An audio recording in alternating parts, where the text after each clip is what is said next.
It is, I mean, it is completely and totally shameful. It is nothing new. And, you know, it is going to be up to Democrats and, you know, progressives to be able to take back the narrative, right? That, you know, this is Martin Niemöller's poem come to life again. This is, you know, the reality that if you think that they're, it's just about, you know, states' rights as it pertains to abortion, and now they're trying to end abortion across the country. Another thing that Mike Pence said in his video, right? Release as running for president. I'm going to make sure that every state there is no abortion because we love life here. You love life so much, but you won't do dick about mass shootings. You won't do dick about the number one killer of children in this country, which is not cancer, which is not heart disease, which is not, you know, anything that is outside of our not drag power. queens and not woke books. It's guns. As of last year, the number one killer of children in America is gun violence. So don't tell me that you care about life and you care about kids when you refuse to take on the one thing, the number one thing that is killing them. But I think that what's important here, and this is, you know, I want to transition into one of the most horrific stories that I've heard as of late. But it is really, this goes back to safety. It goes back to parents. It goes back to all of the ways that this racist, hateful, fascist rhetoric comes into real life every single day, folks. It isn't just about, the book bans, and it isn't just about the drag bans, and it isn't just about the trans students, which only 30% of the population knows a trans person. That means 70% of the population is susceptible to the lies and bullshit being spread because a majority of people don't know a trans person. When was the last time, Danielle, if you don't mind me asking you, I'm going to ask you two questions. When was the last time a trans person bothered you ever, number one? And when was the last time a trans person bumped into you in a public bathroom? Never. And let me think about it. Never. Never. And because how could, like, that's what I'm saying. It's so crazy to me. But the lack of responsibility around connecting the dots between the rhetoric and the policies that are being written, and then the violence that we are seeing happen is really problematic. So take us to Florida. Yeah. So in Florida, right, which many of you have probably heard this story already. If you watched MSNBC this week and you watched Joy Reid do a segment on IJK Owens, AJ Owens, a Black woman, mother of 4, whose children were being harassed and physically assaulted by their white neighbor over the course of many, many months. But most recently, the children were playing in a field by the woman's house. Not in the woman's backyard, not in her fucking front yard, in a field, public field by the woman's house. The children left behind their iPad. The white woman stole the iPad, then threw it, breaking it towards the kids. By the way, the kids were like 9 and 10 years old. This is a grown-ass woman. So I just want people to understand this. They go, like any other children would, to go tell their mother what happened. The mother, like any other parent or caregiver would do, took the child and went to the woman's home wanting to speak to her about, one, stop harassing my children, and like, what is the actual problem here? And she actually called them the N-word. She used racial slurs against these kids. And so instead of the woman coming to the door and having a civil conversation like neighbors would, she opened fire with the door still closed, shot and killed AJ Owens in front of her 9-year-old son. This is not the first time that we've heard this story of neighbors killing neighbors. This is not the first time that we have had to bear the fact that children are witness to gun violence in this country. But the fact is, this is in Florida, a stand your ground state as of 2005.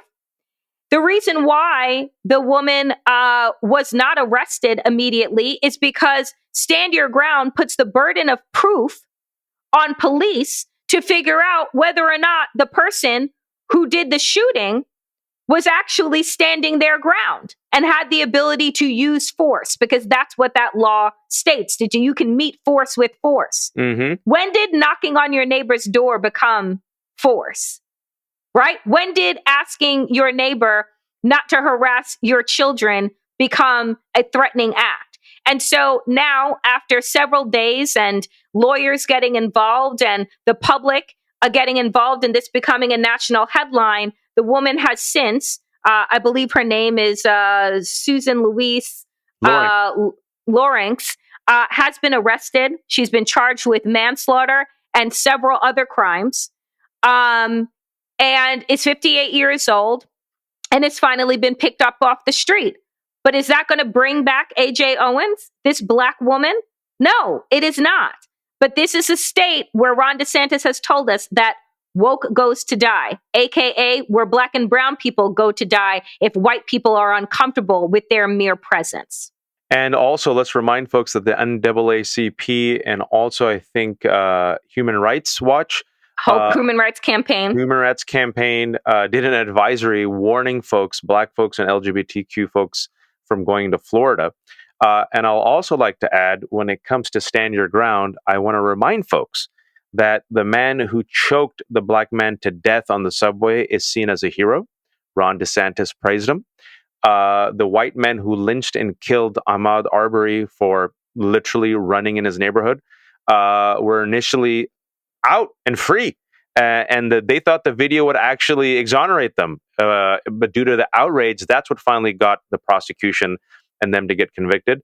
Kyle Rittenhouse should have just minded his business, didn't. Went to a BLM protest, shot and killed 2 folks, is a hero. The McCloskeys, rich white folks in the suburbs, took out their guns, illegally brandished it against peaceful BLM protesters who were just walking by.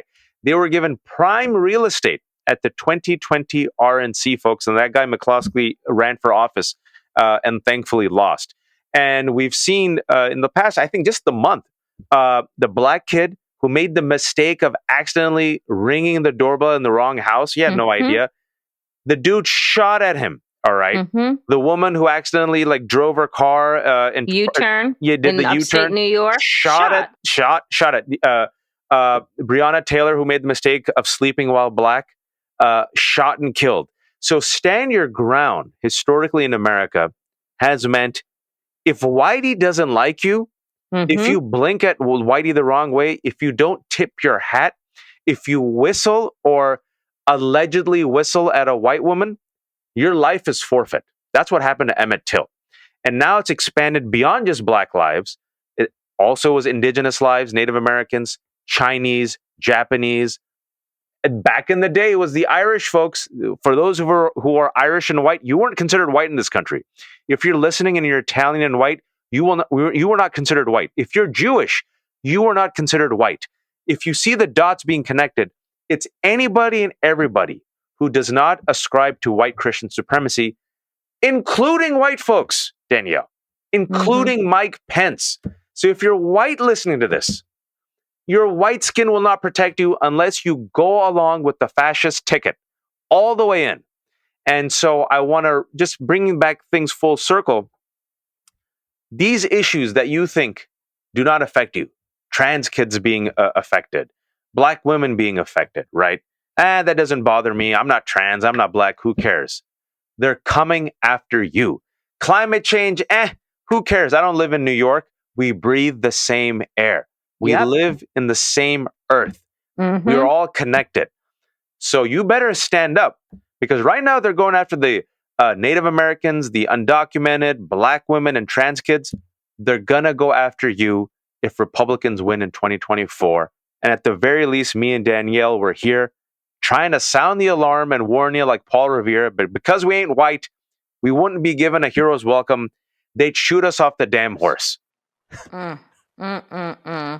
Folks, that is where we are.